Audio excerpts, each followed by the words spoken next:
বগুড়ার নবগঠিত মোকামতলা উপজেলার দিগন্ত ইউনিয়নের নাম পরিবর্তনের দ্বিতীয় পর্যায়ের গণশুনানির কার্যক্রম চলছে। আরও জানাতে সেখান থেকে আছেন সহকর্মী জাহিদ হাসান। জাহিদ, বগুড়ায় তো নবগঠিত মোকামতলা উপজেলার দিগন্ত ইউনিয়নের নাম পরিবর্তনের দ্বিতীয় পর্যায়ের গণশুনানি শুরু হয়েছে কিনা এবং আসলে কতদিন এই শুনানি চলবে?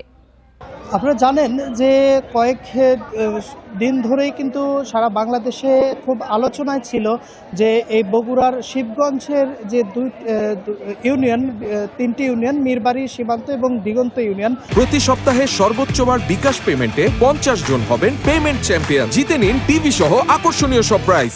এই তিনটিকে নিয়ে যখন বিতর্ক সৃষ্টি হয় তখন কিন্তু প্রধানমন্ত্রীর নির্দেশ দেয় গত 20 তারিখে জেলা প্রশাসকের কাছে। তারপরেই কিন্তু জেলা প্রশাসকের পক্ষ থেকে এখানে আমরা দেখেছি গত 23 তারিখে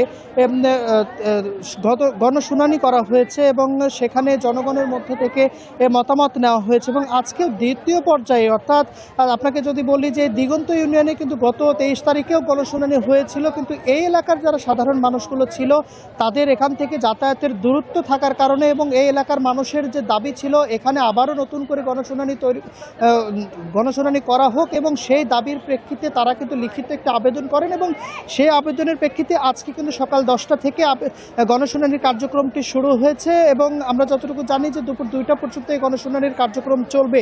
এই এলাকার যে সাধারণ মানুষের দাবি যে এই রহবল এই এলাকা একটি প্রাচীন এবং পুরনো একটি এলাকা এবং সব দিক থেকে, অর্থাৎ এই দিগন্ত যে ইউনিয়নটি এখানে করা হবে সেই দিগন্ত ইউনিয়নের একদম কেন্দ্রস্থল হিসেবে এই রহবল এলাকাকে ধরা হয়।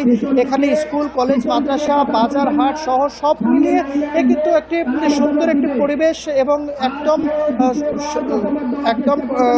উপযুক্ত একটি এলাকা বলে মনে করছেন। এবং এর আগে যে গণশুনানিটা করা হয়েছে ভরিয়া উচ্চ বিদ্যালয়ে, সেই জাহিদ, আপনি সেখানেই থাকুন, আরো তথ্য সংগ্রহ করতে থাকুন। বগুড়া থেকে জানাচ্ছিলেন সহকর্মী জাহিদ হাসান।